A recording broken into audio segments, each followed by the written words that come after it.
कुछ तकनीकी खराबी के कारण पिछले वीडियो में ये थोड़ा सा रह गया था। ठीक है, इसको फिर से हम लोग देख लेते हैं। ठीक है, ये मैं ग्राफ बना लिया था।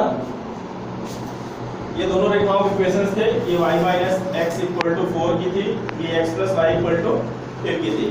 दोनों यहाँ पे बिंदु 3 7 पे एक दूसरे को इंटरसेक्ट कर रहे थे।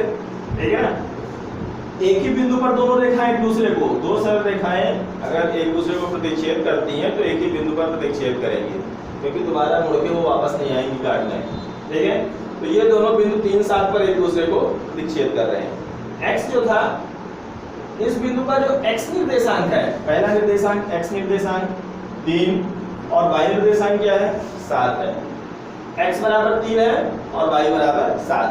x हमने माना था लड़कियों की संख्या, y हमने माना था लड़कों की संख्या। ठीक है ना, तो यहाँ से x बराबर 3 y बराबर 7 आ गया। x बराबर 3 लड़कियों की संख्या, y बराबर 7 लड़कों की संख्या, और यही हमको निकालना था। तो जहां भी आप लोग लिखे होंगे उसके नीचे लिखेंगे अतः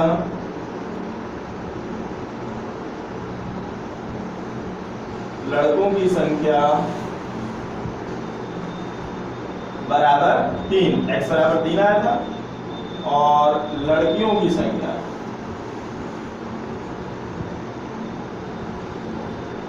और इस बिंदु पर y निर्देशांक कितना आया 7 आया। तो इस तरह से लड़कों की संख्या 3 आ गई और लड़कों की संख्या 7। तो ये दो इक्वेशंस को हमने, इन दोनों इक्वेशंस को हमने ग्राफिक विधि से हल किया और हल करने पे देखा x और y का क्या मान आ रहा। ठीक है, इसी में नेक्स्ट क्वेश्चन दिया हुआ है 5 पेंसिल तथा 7 कलमों का मूल्य। इसको देखते हैं थोड़ा सा, इसका इक्वेशन बनाते हैं, फिर बाकी आप लोग करोगे। ठीक है, इसमें दिया हुआ है सेकंड नंबर पे 5 पेंसिल तथा 7 कलमों का कुल मूल्य ₹50 है। इसमें पेंसिल और कलम दो अन्योन ऑब्जेक्ट हैं, पेंसिल और कलम। ठीक है ना, उन दोनों का मूल्य दिया हुआ है। ठीक है, दोनों का मूल्य हमको ज्ञात करना है, ग्राफिक विधि से निकालना है। पेंसिल और कलम का मूल्य जो कि हमको पता नहीं, तो हम मान लेते हैं, माना किसी को भी पहले लिख सकते हैं।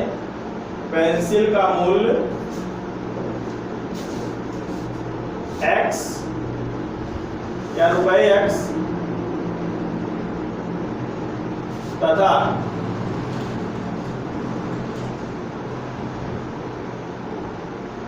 कलम का मूल्य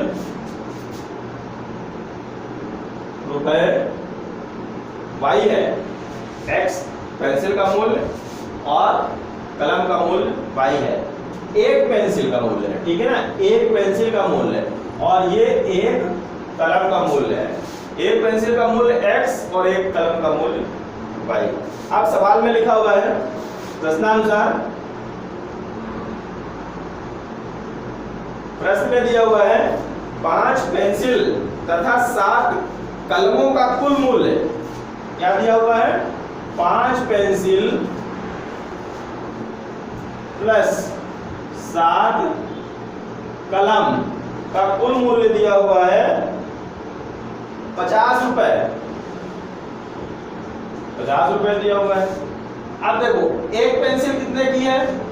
x की, तो 5 पेंसिल 5 और पेंसिल कितने की है? x की, तो 5x प्लस 7 कलम कितने की है? y की, तो 7y बराबर 50। तो ये हमारा कर गया पहला सवाल, पहला समीकरण। ठीक है, पूरा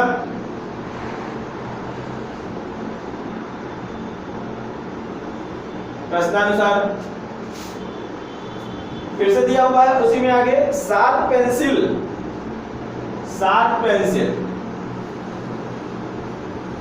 प्लस 5 कलम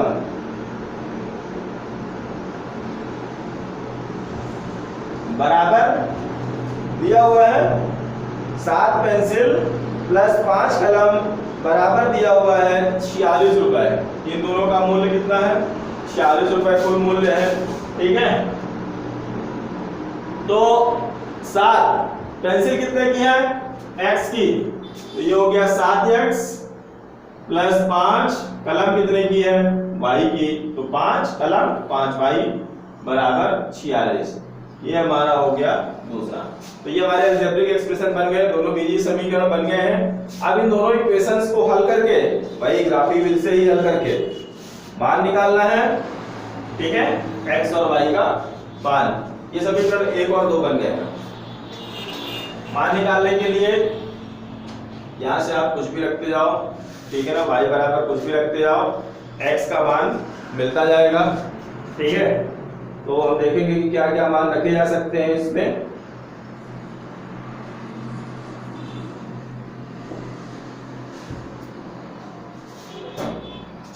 तो समीकरण 1 देखते हैं। समीकरण 1 से, समीकरण 1 में पहले एक ले लेते हैं, x बराबर रखो या y बराबर रखो, किसी एक के बराबर रख सकते हो। y बराबर इस बार रखते हैं, पिछली बार x बराबर रखते थे, y बराबर 0 रख देते हैं। y बराबर 0 रखेंगे, ये हो जाएगा 5x प्लस 7 इंटू 0, y की जगह क्या रख दिया 0, बराबर 50। तो 5x बराबर क्या हो जाएगा, साथ में 0 गुणा करेंगे 0, तो x बराबर 50/5, तो x बराबर आ गया 5 का हम 50, ठीक है। और एक और मान रख लेते हैं, y बराबर क्या रख लिया जाए, या x बराबर भी रख सकते हो, जो आप लोगों को रखना हो। y बराबर ऐसे मान कोशिश करेंगे कि रखें कि यहाँ पे हम x का मान निकालें, अगर y का पूर्णांक रखते हैं तो x का मान भी क्या मिले हमको, पूर्णांक ही मिले, ठीक है, तो ज्यादा अच्छा रहेगा। y बराबर हम 5 रख लेते हैं,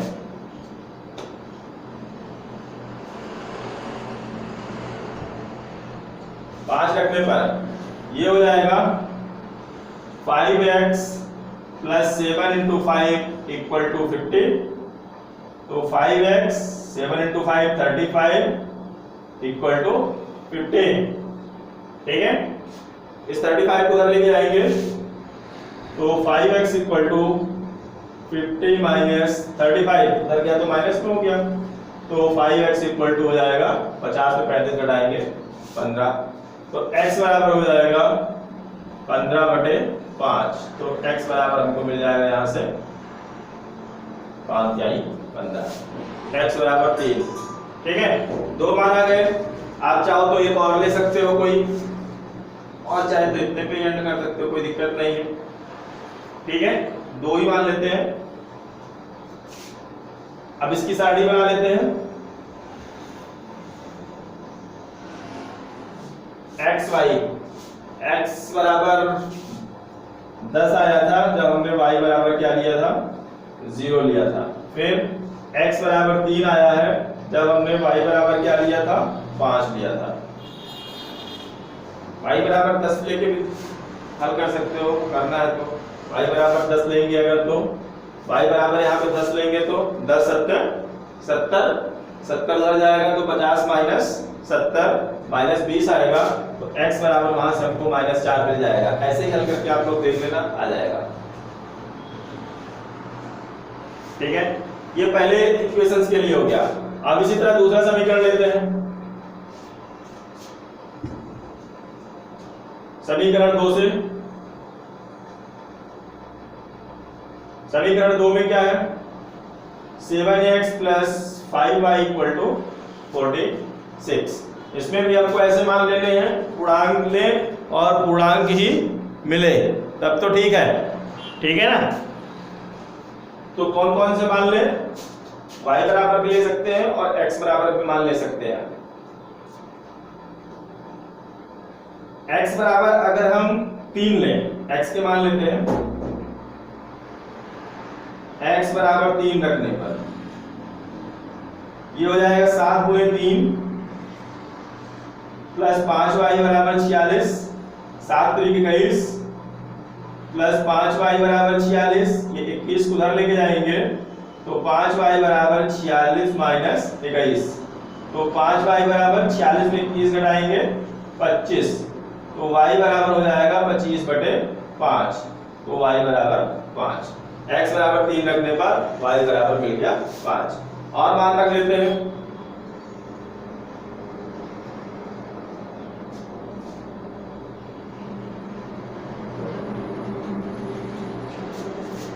यहाँ पे हमने इसके मान लिए थे इस इक्वेशन पे x और y बराबर 0 लिया था, तो x बराबर 10 मिला था, फिर y बराबर इसमें क्या लिया था तो मिटा दिया जल्दी से, y बराबर इसमें मिटा दिया जल्दी से, थोड़ा सा इसको देख लेते हैं। ठीक है, तो हमने x बराबर 3 रखा तो y बराबर 5 मिल गया।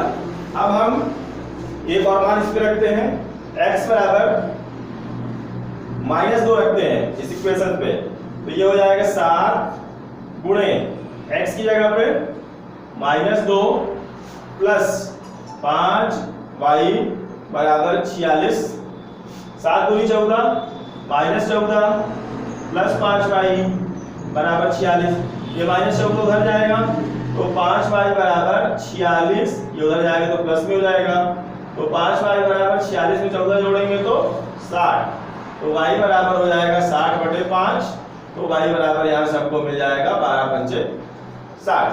y का मान आ गया, 2 मान हो गए। अब चाहो तो एक और रख सकते हो या 2 पे भी आ जाएगा, x बराबर 2 रख सकते हो, x बराबर 3 5 7 8 9 कुछ भी रख सकते हो। अगर हम x बराबर 8 रखें, x बराबर 8 रखने पर तो ये क्या हो जाएगा 7 गुणे 8 प्लस 5y बराबर 46, 7 × 56 प्लस 5y बराबर 46, 5y इधर रह गया, 56 उधर लेके जाएंगे तो 46 - 56, तो 5y बराबर -10, तो y बराबर हो जाएगा हमारा -10/5, तो y बराबर आ गया -2। ठीक है, तो इस तरह हमने 3 मान निकाल लिए इसके भी। ये सारणी को उसी के नीचे बनाना है, मैं यहाँ बना रहा हूँ क्योंकि अभी हमको ये हटाना है। ठीक है, x बराबर 3 पर y बराबर 5, x बराबर -2 पर y बराबर 12 और x बराबर 8 पर y बराबर -2। ठीक है, तो हमने वो बिंदु ज्ञात कर लिए मान रख के। अब इन बिंदुओं को हमको इस प्लेन पे प्लॉट करना है और फिर देखना है कि वो रेखा का समीकरण कैसा बनेगा। ठीक है, वो रेखा किस तरह से बनेगी, कहां पे एक दूसरे को काटेगी, और जिस जगह पे काटेगी वही हमारा क्या हो जाएगा, पेंसिल और कलम का मूल्य हो जाएगा।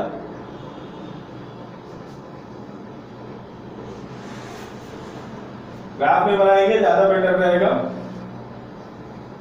x y x dash y dash, x का अधिकतम मान 10 है और y भी 10 तक गया है, y1 की 12 तक गया है। ठीक है, तो अधिकतम मान तक तो रहना ही चाहिए, x का अधिकतम मान 10 और y का अधिकतम मान 12। चलो ये हो गया हमारा मूल बिंदु 0 0 बराबर स्पेस पे प्लॉट कर देते हैं 1 2 3 4 5 6 7 8 9 और बड़ा कर लेते हैं 10 11 एंड 12। ये 12 y बराबर 12 सबसे ज्यादा था तो 12 तक तो बनाना ही पड़ेगा, और इधर x बराबर 10, 1 2 3 4 5 सारे बिंदु इक्वल डिस्टेंस पे रहने चाहिए। ठीक है, तरीके से बनाएंगे इसको। 6 आप लोग पिछले साल ये सब बना चुके हो। 10। ठीक है, माइनस वाली भी कुछ संख्याएं हैं तो माइनस तरफ भी बना देंगे। x बराबर -4 तक लिया गया है, -1 -2 -3 -4 एंड -5 y बराबर -2 तक दिया है, नीचे भी कुछ बना लेते हैं, -1 -2 -3 -4। ठीक है, अब हम देखेंगे कि जो बिंदु कहां कहां पे आएंगे। सबसे पहले लेते हैं इसको, x बराबर 10 पर y बराबर क्या आ रहा है 0, x बराबर 10 y बराबर 0। इस पूरे x अक्ष पे y का मान क्या होता है 0। ये जो x अक्ष है ये एक रेखा ही है, इसका समीकरण भी होता है, इस रेखा का समीकरण भी होता है y बराबर क्या 0, इस रेखा का समीकरण। इस सारे x अक्ष पर y का मान 0 होता है, तो y बराबर 0 कहीं भी हो जाएगा, पर x बराबर 10 कहां पे है, यहाँ पे है, मतलब वो रेखा यहां से होकर गुजरेगी। x बराबर 10 y बराबर 0 का बिंदु हो गया। फिर x बराबर 3 पर y बराबर कितना है 5, x बराबर 3 हमारा यहाँ पे है और y बराबर 5 यहाँ पे है, तो ये 3 के सीध में और 5 के सीध में एकदम हम वो बिंदु ढूंढेंगे। अगर ग्राफ में बनाएंगे तो बहुत ज्यादा ढूंढने की जरूरत ही नहीं पड़ती है, अपने आप सब मिल जाता है। 3 5, ये बिंदु हमारा 3 5 हो गया। अगला चलते हैं, x बराबर -4 पर y बराबर 10, x बराबर -4 यहाँ पे है ये, और y बराबर 10 ऊपर है, तो ये 10 के ठीक सामने जो लाइन रहेगी और -4 के ठीक सामने ये लाइन है जहां पे काटेगी, वहीं पे हम वो बिंदु रख लेंगे। और अगर प्लेन पे बनाओगे तो ऐसा पटरी रख के देख लेना कि कहां पे आ रहा है, ठीक है, और ये 10, तो ये हो गया x बराबर -4 और y बराबर 10 का बिंदु। अब इन बिंदुओं को हम पटरी की सहायता से मिला देंगे।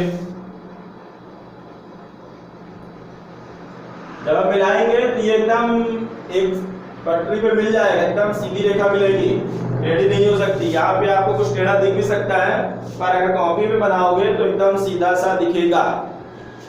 चलिए, ये जो रेखा थी ये हमारे फर्स्ट इक्वेशन की थी, और फर्स्ट इक्वेशन था 5x + 7y = 15। वो जो पहला समीकरण था उसकी ये रेखा है 5x + 7y = 15। अब दूसरी रेखा को देखते हैं कि उसका ग्राफ कैसा बनेगा। इसमें x बराबर 3 पर y बराबर 5, और ये बिंदु ऑलरेडी हमको मिल चुका है, ये देखो x बराबर 3 पर y बराबर 5। दूसरा, x बराबर -2 पर y बराबर 12, x बराबर -2 यहाँ पे है और y बराबर 12 कहाँ पे है, ये ऊपर यहाँ पे है, तो मतलब ये हमारा यहाँ कहीं आएगा, ये -2 के ठीक ऊपर और ये 12 के ठीक सामने, यहाँ कहीं आएगा। ठीक है, x बराबर -2 और y बराबर क्या है ये 12। फिर x बराबर 8, 8 कहाँ पे है, ये दिया हुआ है, x बराबर 8। y बराबर कितना है -2 है, माइनस कहाँ है नीचे की ओर, ये लिखा हुआ है -2, तो ये -2 वाली लाइन में एकदम से यहाँ तक, और ये 8 के नीचे, ये जहाँ कहीं पे आएगा। ठीक है, 8 और 2 के नीचे x बराबर 8 और y बराबर क्या है -2 है। अब हम इन तीनों बिंदुओं को एक पटरी पे रखेंगे और मिलाएंगे। ठीक है,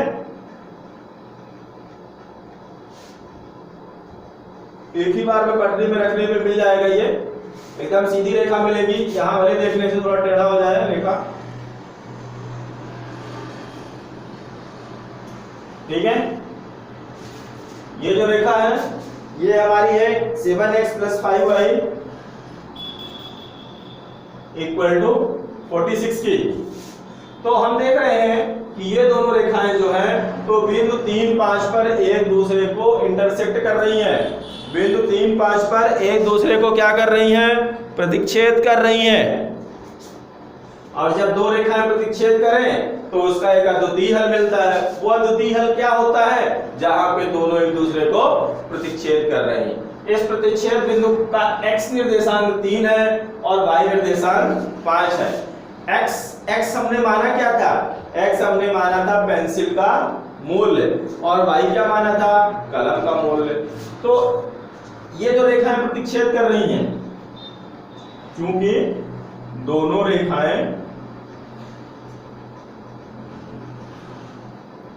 बिंदु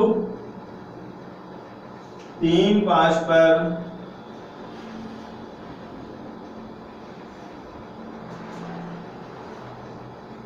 प्रतिच्छेद करती हैं, जहां x बराबर 3, जहां नहीं लिखेंगे, अतः x बराबर 3 और y बराबर 5 दोनों रेखाएं एक बिंदु पर प्रतिच्छेद करती हैं। ऐसा लिख लो, दोनों रेखाएं एक बिंदु पर प्रतिच्छेद करती हैं, जहां x बराबर 3 तथा y बराबर क्या है 5, और x हमने माना क्या था, अतः एक पेंसिल का मूल्य